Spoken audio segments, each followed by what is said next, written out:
It's a pleasure to chat about decolonizing architecture with Christopher Locke and Rubin Quarcupoome, both two of the three co-founders of Design in Color, along with Apolly Amid, our extended team made up of Jonathan Sharp, Brian Wisniewski, and Olga Bracamontes could not be here to record, but they send their love and spirit and their wisdom in these questions we're about to answer.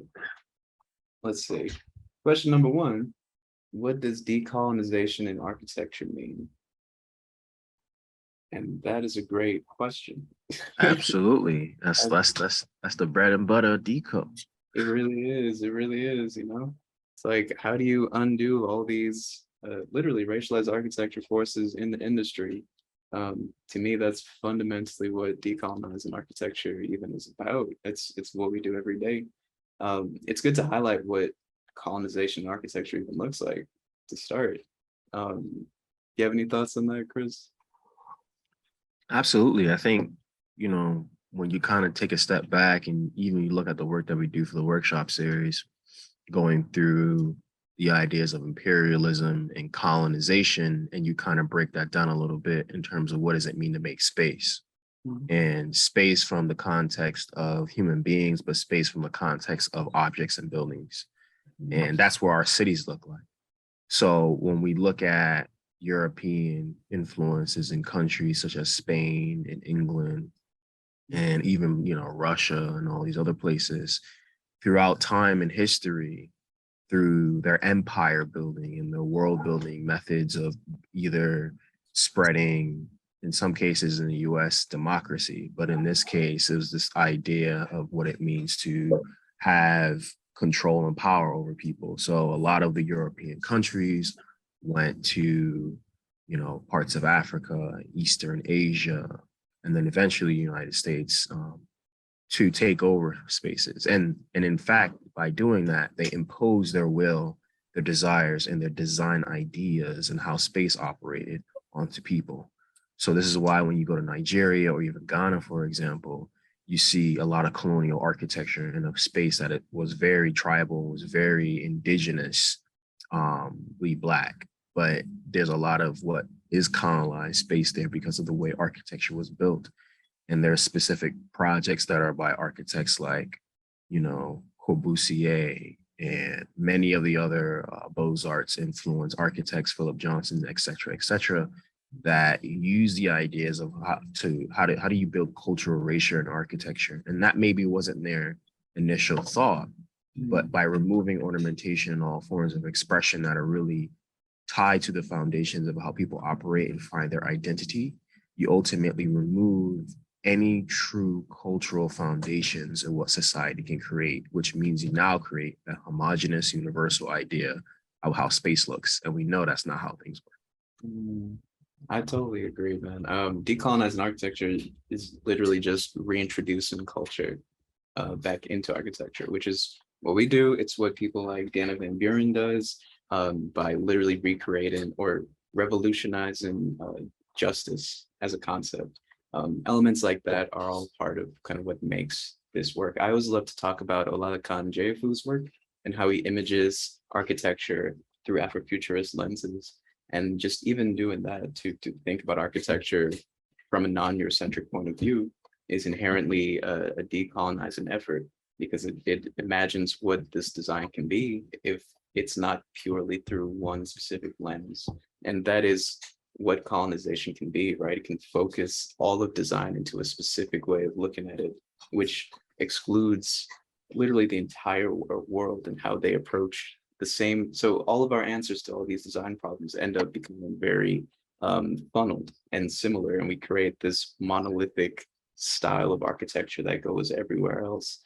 I remember having a conversation with a friend who was talking about the ideal architectural form and how certain classic buildings like the Pantheon are just inherently perfect buildings. And I asked him, why is that? What makes them inherently ideal? And he couldn't answer. And I think that's part of it. He was brought up to recognize that as being beautiful, but he couldn't understand how it could not be beautiful or could not be viewed as the ideal of beauty elsewhere. I think that's part of what colonization does to architecture. Now, colonization too has neo-colonization, which I think is what like zoning is. It's like without direct military input, how do you still control people? And I think that's kind of where architecture is right now. We're in kind of a neo-colonial mindset. So I think it'll be really interesting to unbuild that if we can fight it indirectly and directly as well. And I think indirectly through education is critical to teach other design students how to approach problems in a non-colonial mindset is definitely a way to kind of de-neo-colonialize architecture in and of itself. So, Yeah, absolutely. Hit the nail on the head, Mr. Dr. Quarcupoome. Oh man, don't tell my parents that, man. Those are Hey, somebody pay for it. it's tedious, man. I mean, like, I want to do that. Did you have any follow-up or Nah, I think that was good, Ruben. That was good. That was a healthy 3+. Absolutely. All right, we do have a choice between questions 2 and 3, so I'll just read both of them and we can see if you want to do both. Or I'm sure we can answer pretty substantially. Question 2 is, how does honest colonization history education relate to decolonization? Question 3 is, what are the outcomes we are seeking through decolonization? Want me to repeat it or? No, that's good. I got them on the screen too. Oh, okay. I think they kind of go together pretty well. Yeah. I do think, for me, I think the critical outcome in decolonization is education, which is honest colonization. I think I always mix up this name. Is it the 1619 project? Stuck out to me specifically because it was trying to just educate people about like the true history of America, and the colonialist snapback to that was a more conservative white focused version called the 1776 project. I have not read it, but I don't need to. I know it's probably trash. I can't imagine it's where like remotely honest. Meanwhile, the 1619 project was talking about, colonialism of America from the point of view of indigenous cultures, how they were weaponized against Black and brown folk and vice versa, and how it has lingered and subsisted all the way to today. I think that is something that if you're not taught about, because why would you be in architecture typically? Architecture chooses to be ignorant of everything else outside of a certain bubble. It doesn't like to think about the impact it has outside of just making structures. And I think that's a real weak spot in education. You know, what's quite interesting what's happening in America right now is we're a pretty divided country. So when you look at the issues of, pro-choice versus anti-abortion, when you also look at the complexities of history of Indigenous and Black Americans, Latinx Americans, and how this country was truly built or originated, and how that even thought or acknowledgement of that history is actively being removed from our history as a country. It's not being taught. Even the crappy textbooks I had some of it in there. It wasn't as specific as we're talking about, but some of it was in there. Now they're removing even that, where Florida is literally outlawing the truth of what slavery is, or the truth of what it means to be gay, or like all these identities and whatnot. And to remove that from education is removing the realities of who we are as human beings. So when we look at architecture, how do we decolonize it and why is it important? I think removing this assumption that white normalcy is the starting point for a design, or a starting point for how to approach something, is fundamentally how we can change the way the profession is operating. If we would just remove that and then make the assumption that site-specific or specificity, or even like Brian Seeley Jr. says, ground setting, true research and historical understanding of what a place is, then you could truly find justice.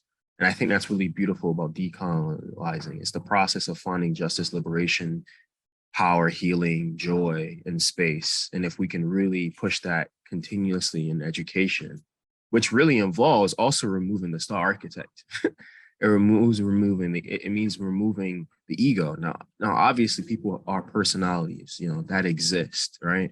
But I think also acknowledging that teams and processes and how we work with each other on one-on-one is a big part of what it means to decolonize and remove hierarchy from how we operate as designers. Oh, I totally feel that. I totally feel that. Um, it's interesting too, because I know uh, when I was kind of refreshing my memory a little bit about colonization historically, there was a lot of emphasis on the economic basis for it. And I remember reading something that was like decolonization was because the colonizers didn't see the economic worth in hanging on to colonies that were rebelling. And I hated that take on it because I feel like it disempowers the people who are like, all right, we're tired of this. We're gonna rebel. Rather, it's like they're framing it historically like Europe was like, oh, you know what? This is too much work. And it's like, no, Yeah. they were tired and they struck back. So I think even as we work to decolonialize architecture, we have to be careful that the story that's told about that effort is told correctly. So it's not like cities are like, economically, it just made more sense to highlight Black and brown designs. Like, no, you didn't help. You know what I mean? Yeah. Black and I brown mean, voices said something. yeah, and it's that uprising, the act of rebellion that really creates that need for justice too. And I think acknowledging the efforts of protesters, but also people who are on the streets, community organizing and creating that space who've been asking for it for generations, acknowledging that reality is a big part of it as well. And I think as human beings and as people who live in cities and different areas, we have to acknowledge the history of that, whether from the civil rights era, or even going as far back as people who were very much active and involved in the attitudes of the Underground Railroad. Acknowledging those histories and really uplifting them is a big part of decolonizing, decolonializing, undoing the powers of white supremacy so that there isn't just this assumption that white is right in the first direction of things. Snaps. Just like that, we're at the last question. And this one I think is pretty straightforward. We can vibe with it. How can someone take part in decolonization? Man. Woo! Where do you We're gonna start? spend 5 minutes on this one. It's like a list out organizations for days. Essentially do something. If you're an organization and you really want to do this, don't just start a committee and like read books. You should do that on your spare time, but actually you should just give money. If you don't have time to really like coordinate with communities, that's fine. Find communities who are doing the work, give them money. That's huge. If you're an individual, educate yourself. Don't ask Black and brown folk how to educate yourself. Google exists and does the job pretty well. Educate yourself and then go out to these different community organizations and see how you can be an ally. If you're an architect, again, educate yourself because you don't know where to start if you don't. And try to think about how the community that you're building in, how they can respond to what you're building, how your design can aid them, and how you can not be like a monolithic alien that lands and disrupts what they are trying to do and how they're trying to live their lives. In a nutshell. But what do you think, Chris? Yeah, I think the methods you lined out are spot on, especially for somebody who is trying to find their space. I think on a broader term and a broader approach, it looks like disruption and looks like restructuring the power figures that control and make space and also make fundamentally the economic movement in our cities and in our spaces. And I think that fundamental disruption or radical change of those things makes a big difference. So the work of restorative justice that people like Deanna Van Buren is involved in, and others, like literally looking at the mass incarceration system, which is another form of slavery in itself in the modern sense, restructuring the power of what that is and giving people to feel whole again is a form of what it means to participate in decolonizing space. What does it mean to work in cities and center voices in a design process so that people have agency in their spaces and in their communities? What does it mean to potentially challenge how education in design communities is operating to venerate non-Eurocentric European design ideals? Like, when we look at the power systems, because design and color is all about how do we challenge, collaborate, and create. And that challenge part is really setting the ground for how you could potentially make a much more fundamental shift in how we approach the world through the lens of a double consciousness.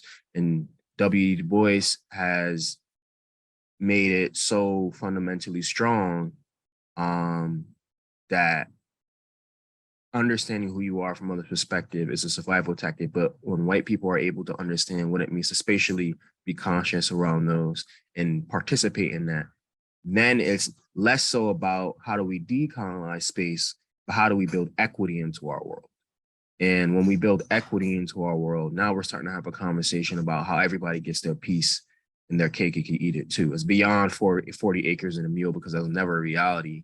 It's more so about how can people have a voice and feel empowered to be successful as human beings. I totally agree. I think it's also important to protect those communities that do seek to decolonize themselves.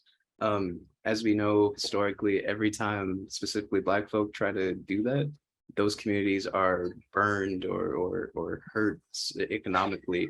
It's so critical to make sure that in the efforts to decolonize ourselves through design and architecture, that we make sure we, not us as Black and brown folk, but specifically white folk who tend to say that they want to be allies, offer some degree of protection, whether it be economic or literal, like physical protection, because there's always that pushback historically in the United States, that's just the United States, to make sure that decolonization of oppressed groups does not happen. And I think there's sort of an anxiety that comes as a colonizer in a land to want to retain what you've colonized and be anxious about the actual decolonizing, like to have that same wrong that you've committed be reflected upon you. And I think that's something that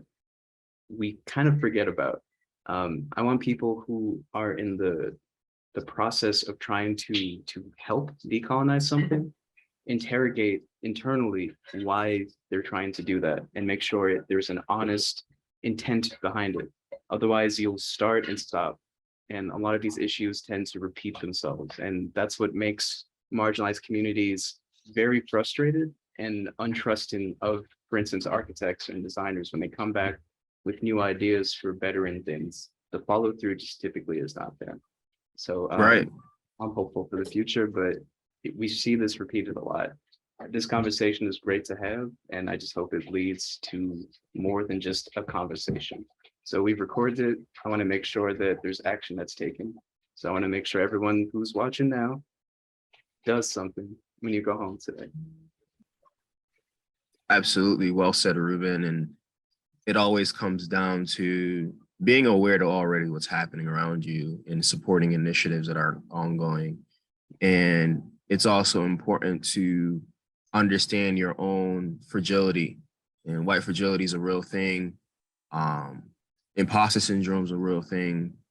Doing that, your own work on yourself as a human being, as a person, beyond just understanding of educating racism in the built environment, doing that personal work and understand that journey, because there are generations of people who have benefited on the backs of Black, brown, and indigenous folks. And if you look at your history of your world, I mean, it's kind of like that episode of Atlanta, you know what I mean? Reparations is a real thing, but it ain't really gonna ever happen because no one wants to give up that power. No one wants to acknowledge the history of what has happened.